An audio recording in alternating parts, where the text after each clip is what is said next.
श्रीलक्ष्मी अष्टोत्तरशतनामावलिः। ॐ प्रकृत्यै नमः, ॐ विकृत्यै नमः,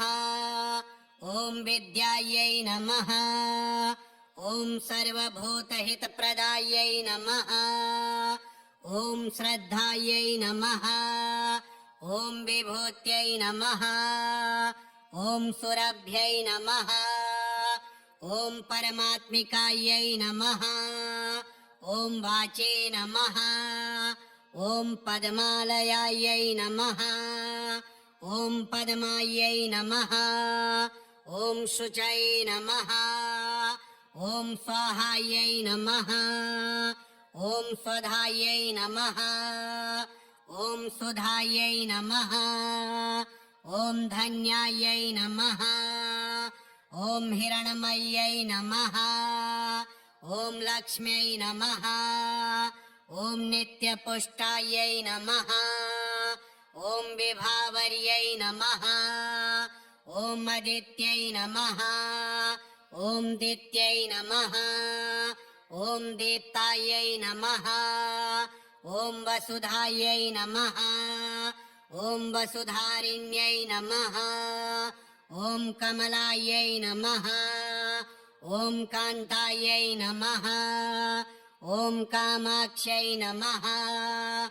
ॐ क्रोधसम्भवायै नमः, ॐ अनुग्रहप्रदायै नमः, ॐ बुद्ध्यै नमः, ॐ अनघायै नमः, ॐ हरिवल्लभायै नमः, ॐ अशोकायै नमः,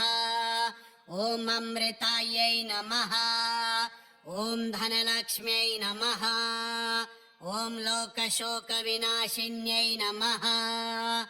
ॐ धर्मनिलयायै नमः, ॐ करुणायै नमः, ॐ लोकमात्रे नमः, ॐ पद्मप्रियायै नमः, ॐ पद्महस्तायै नमः, ॐ पद्माक्ष्यै नमः, ॐ पद्मसुन्दर्यै नमः, ॐ पद्मोद्भवायै नमः, ॐ पद्ममुख्यै नमः, ॐ पद्मनाभप्रियायै नमः, ॐ रमायै नमः, ॐ पद्ममालाधरायै नमः, ॐ देव्यै नमः, ॐ पद्मिन्यै नमः, ॐ पद्मगन्धिन्यै नमः, ॐ पुण्यगन्धायै नमः, ॐ सुप्रसन्नायै नमः, ॐ प्रसादाभिमुख्यै नमः, ॐ प्रभायै नमः, ॐ चन्द्रवदनायै नमः, ॐ चन्द्रायै नमः, ॐ चन्द्रसहोदर्यै नमः, ॐ चतुर्भुजायै नमः, ॐ चन्द्ररूपायै नमः, ॐ इन्दिरायै नमः, ॐ इन्दुशीतलायै नमः, ॐ महलादजनन्यै नमः, ॐ पुष्टायै नमः, ॐ शिवायै नमः, ॐ शिवकर्यै नमः, ॐ सत्यै नमः, ॐ विमलायै नमः, ॐ विश्वजनन्यै नमः, ॐ तुष्टायै नमः, ॐ दारिद्र्यनाशिन्यै नमः, ॐ प्रीतिपुष्करिण्यै नमः, ॐ शान्तायै नमः, ॐ शुक्लमाल्याम्बरायै नमः, ॐ श्रियै नमः, ॐ भास्कर्यै नमः, ॐ बिल्वनिलयायै नमः, ॐ वरारोहायै नमः, ॐ यशस्विन्यै नमः, ॐ वसुन्धरायै नमः, ॐ उदाराङ्गायै नमः, ॐ हरिण्यै नमः, ॐ हेममालिन्यै नमः, ॐ धनधान्यकर्यै नमः, ॐ सिद्धये नमः, ॐ मिस्त्रेणसौम्यायै नमः, ॐ शुभप्रदायै नमः, ॐ नृपवेश्मगतानन्दायै नमः, ॐ वरलक्ष्म्यै नमः, ॐ वसुप्रदायै नमः ॐ शुभायै नमः ॐ हिरण्यप्राकारायै नमः ॐ समुद्रतनयायै नमः ॐ जयायै नमः ॐ मङ्गलादेव्यै नमः ॐ विष्णुवक्षस्थलस्थितायै नमः ॐ विष्णुपत्न्यै नमः ॐ प्रसन्नाक्ष्यै नमः ॐ नारायणसमाश्रितायै नमः ॐ दारिद्र्यध्वंसिन्यै नमः ॐ देव्यै नमः ॐ सर्वोपद्रववारिण्यै नमः ॐ नवदुर्गायै नमः ॐ महाकाल्यै नमः ॐ ब्रह्मा विष्णु शिवात्मिकायै नमः ॐ त्रिकालज्ञानसम्पन्नायै नमः ॐ भुवनेश्वर्यै नमः ॐ श्रीलक्ष्मी अष्टोत्तरशतनामावलिः ॐ प्रकृत्यै नमः ॐ विकृत्यै नमः ॐ विद्यायै नमः ॐ सर्वभूतहितप्रदायै नमः ॐ श्रद्धायै नमः ॐ विभूत्यै नमः ॐ सुरभ्यै नमः ॐ परमात्मिकायै नमः ॐ वाचे नमः ॐ पद्मालयायै नमः ॐ पद्मायै नमः ॐ शुचै नमः ॐ स्वाहायै नमः ॐ स्वधायै नमः ॐ सुधायै नमः ॐ धन्यायै नमः ॐ हिरण्मय्यै नमः ॐ लक्ष्म्यै नमः ॐ नित्यपुष्टायै नमः ॐ विभावर्यै नमः ॐ अदित्यै नमः ॐ दित्यै नमः ॐ दीप्तायै नमः ॐ वसुधायै नमः ॐ वसुधारिण्यै नमः ॐ कमलायै नमः ॐ कान्तायै नमः ॐ कामाक्ष्यै नमः ॐ क्रोधसम्भवायै नमः ॐ अनुग्रहप्रदायै नमः ॐ बुद्ध्यै नमः ॐ अनघायै नमः ॐ हरिवल्लभायै नमः ॐ अशोकायै नमः ॐ अमृतायै नमः ॐ धनलक्ष्म्यै नमः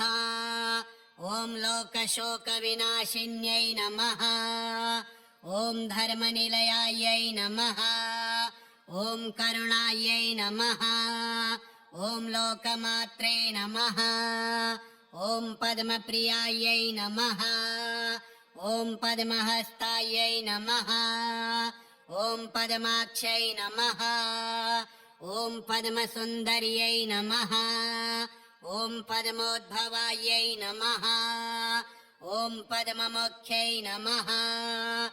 ॐ पद्मनाभप्रियायै नमः ॐ रमायै नमः ॐ पद्ममालाधरायै नमः ॐ देव्यै नमः ॐ पद्मिन्यै नमः ॐ पद्मगन्धिन्यै नमः ॐ पुण्यगन्धायै नमः ॐ सुप्रसन्नायै नमः ॐ प्रसादाभिमुख्यै नमः ॐ प्रभायै नमः ॐ चन्द्रवदनायै नमः ॐ चन्द्रायै नमः ॐ चन्द्रसहोदर्यै नमः ॐ चतुर्भुजायै नमः ॐ चन्द्ररूपायै नमः ॐ इन्दिरायै नमः ॐ इन्दुशीतलायै नमः ॐ महलादजनन्यै नमः ॐ पुष्टायै नमः ॐ शिवायै नमः ॐ शिवकर्यै नमः ॐ सत्यै नमः ॐ विमलायै नमः ॐ विश्वजनन्यै नमः ॐ तुष्टायै नमः ॐ दारिद्र्यनाशिन्यै नमः ॐ प्रीतिपुष्करिण्यै नमः ॐ शान्तायै नमः ॐ शुक्लमाल्याम्बरायै नमः ॐ श्रियै नमः ॐ भास्कर्यै नमः ॐ बिल्वनिलयायै नमः ॐ वरारोहायै नमः ॐ यशस्विन्यै नमः ॐ वसुन्धरायै नमः ॐ उदाराङ्गायै नमः ॐ हरिण्यै नमः ॐ हेममालिन्यै नमः ॐ धनधान्यकर्यै नमः ॐ सिद्धये नमः ॐ मिस्त्रेण सौम्यायै नमः ॐ शुभप्रदायै नमः ॐ नृपवेश्मगतानन्दायै नमः ॐ वरलक्ष्म्यै नमः ॐ वसुप्रदायै नमः ॐ शुभायै नमः ॐ हिरण्यप्राकारायै नमः ॐ समुद्रतनयायै नमः ॐ जयायै नमः ॐ मङ्गलादेव्यै नमः ॐ विष्णुवक्षस्थलस्थितायै नमः ॐ विष्णुपत्न्यै नमः ॐ प्रसन्नाक्ष्यै नमः ॐ नारायणसमाश्रितायै नमः ॐ दारिद्र्यध्वंसिन्यै नमः ॐ देव्यै नमः ॐ सर्वोपद्रववारिण्यै नमः ॐ नवदुर्गायै नमः ॐ महाकाल्यै नमः ॐ ब्रह्मा विष्णु शिवात्मिकायै नमः ॐ त्रिकालज्ञानसम्पन्नायै नमः ॐ भुवनेश्वर्यै नमः ॐ श्रीलक्ष्मी अष्टोत्तरशतनामावलिः ॐ प्रकृत्यै नमः ॐ विकृत्यै नमः ॐ विद्यायै नमः ॐ सर्वभूतहितप्रदायै नमः ॐ श्रद्धायै नमः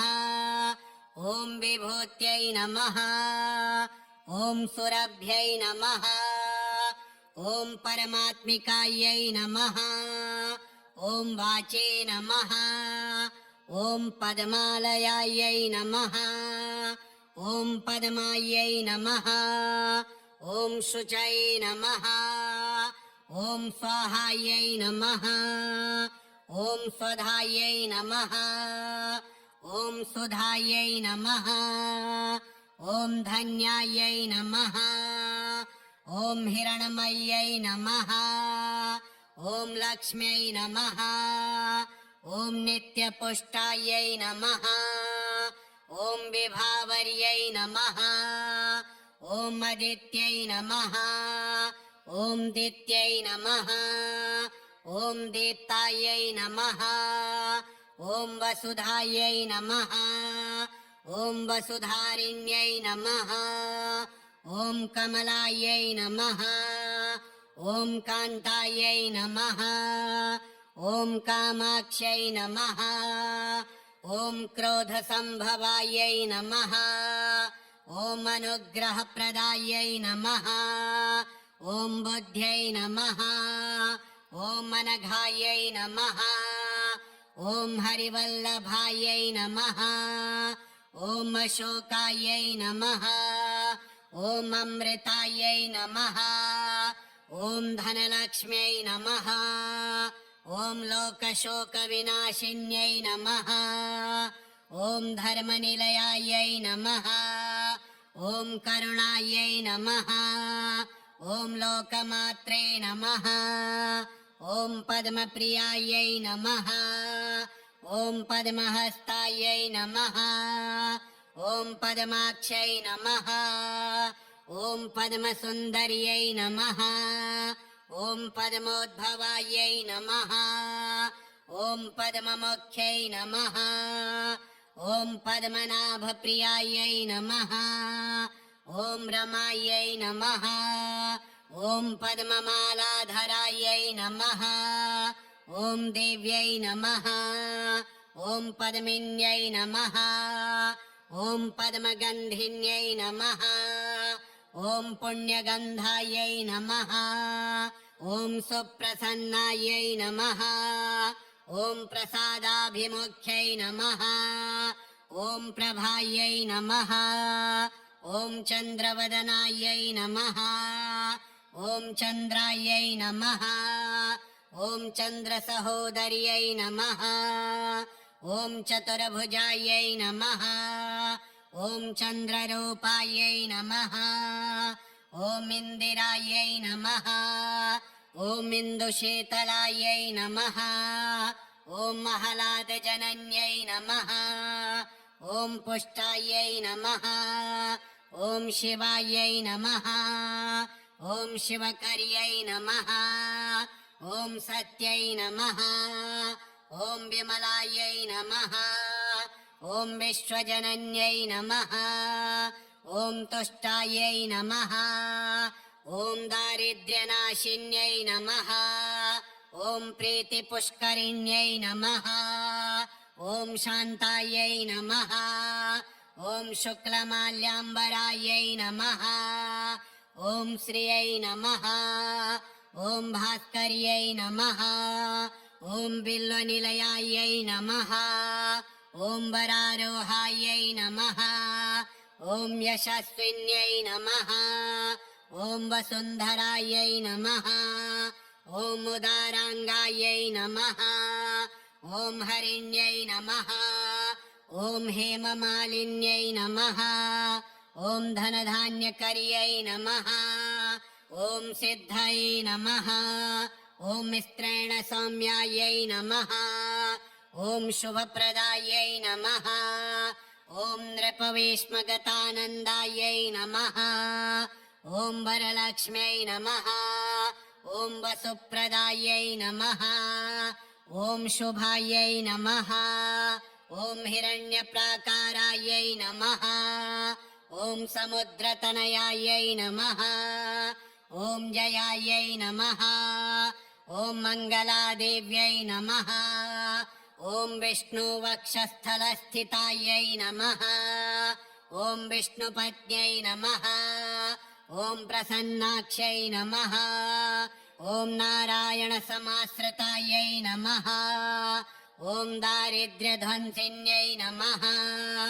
ॐ देव्यै नमः ॐ सर्वोपद्रववारिण्यै नमः ॐ नवदुर्गायै नमः ॐ महाकाल्यै नमः ॐ ब्रह्मा विष्णु शिवात्मिकायै नमः ॐ त्रिकालज्ञानसम्पन्नायै नमः ॐ भुवनेश्वर्यै नमः ॐ श्रीलक्ष्मी अष्टोत्तरशतनामावलिः ॐ प्रकृत्यै नमः ॐ विकृत्यै नमः ॐ विद्यायै नमः ॐ सर्वभूतहितप्रदायै नमः ॐ श्रद्धायै नमः ॐ विभूत्यै नमः ॐ सुरभ्यै नमः ॐ परमात्मिकायै नमः ॐ वाचे नमः ॐ पद्मालयायै नमः ॐ पद्मायै नमः ॐ शुचै नमः ॐ स्वाहायै नमः ॐ स्वधायै नमः ॐ सुधायै नमः ॐ धन्यायै नमः ॐ हिरण्मय्यै नमः ॐ लक्ष्म्यै नमः ॐ नित्यपुष्टायै नमः ॐ विभावर्यै नमः ॐ अदित्यै नमः ॐ दित्यै नमः ॐ दीप्तायै नमः ॐ वसुधायै नमः ॐ वसुधारिण्यै नमः ॐ कमलायै नमः ॐ कान्तायै नमः ॐ कामाक्ष्यै नमः ॐ क्रोधसम्भवायै नमः ॐ अनुग्रहप्रदायै नमः ॐ बुद्ध्यै नमः ॐ अनघायै नमः ॐ हरिवल्लभायै नमः ॐ अशोकायै नमः ॐ अमृतायै नमः ॐ धनलक्ष्म्यै नमः ॐ लोकशोकविनाशिन्यै नमः ॐ धर्मनिलयायै नमः ॐ करुणायै नमः ॐ लोकमात्रे नमः ॐ पद्मप्रियायै नमः ॐ पद्महस्तायै नमः ॐ पद्माक्षै नमः ॐ पद्मसुन्दर्यै नमः ॐ पद्मोद्भवायै नमः ॐ पद्ममुख्यै नमः ॐ पद्मनाभप्रियायै नमः ॐ रमायै नमः ॐ पद्ममालाधरायै नमः ॐ देव्यै नमः ॐ पद्मिन्यै नमः ॐ पद्मगन्धिन्यै नमः ॐ पुण्यगन्धायै नमः ॐ सुप्रसन्नायै नमः ॐ प्रसादाभिमुख्यै नमः ॐ प्रभायै नमः ॐ चन्द्रवदनायै नमः ॐ चन्द्रायै नमः ॐ चन्द्रसहोदर्यै नमः ॐ चतुर्भुजायै नमः ॐ चन्द्ररूपायै नमः ॐ इन्दिरायै नमः ॐ इन्दुशीतलायै नमः ॐ महलादजनन्यै नमः ॐ पुष्टायै नमः ॐ शिवायै नमः ॐ शिवकर्यै नमः ॐ सत्यै नमः ॐ विमलायै नमः ॐ विश्वजनन्यै नमः ॐ तुष्टायै नमः ॐ दारिद्र्यनाशिन्यै नमः ॐ प्रीतिपुष्करिण्यै नमः ॐ शान्तायै नमः ॐ शुक्लमाल्याम्बरायै नमः ॐ श्रियै नमः ॐ भास्कर्यै नमः ॐ बिल्वनिलयायै नमः ॐ वरारोहायै नमः ॐ यशस्विन्यै नमः ॐ वसुन्धरायै नमः ॐ उदाराङ्गायै नमः ॐ हरिण्यै नमः ॐ हेममालिन्यै नमः ॐ धनधान्यकर्यै नमः ॐ सिद्धये नमः ॐ मिस्त्रेणसौम्यायै नमः ॐ शुभप्रदायै नमः ॐ नृपवेश्मगतानन्दायै नमः ॐ वरलक्ष्म्यै नमः ॐ वसुप्रदायै नमः ॐ शुभायै नमः ॐ हिरण्यप्राकारायै नमः ॐ समुद्रतनयायै नमः ॐ जयायै नमः ॐ मङ्गलादेव्यै नमः ॐ विष्णुवक्षस्थलस्थितायै नमः ॐ विष्णुपत्न्यै नमः ॐ प्रसन्नाक्ष्यै नमः ॐ नारायणसमाश्रितायै नमः ॐ दारिद्र्यध्वंसिन्यै नमः ॐ देव्यै नमः ॐ सर्वोपद्रववारिण्यै नमः ॐ नवदुर्गायै नमः ॐ महाकाल्यै नमः ॐ ब्रह्मा विष्णु शिवात्मिकायै नमः ॐ त्रिकालज्ञानसम्पन्नायै नमः ॐ भुवनेश्वर्यै नमः ॐ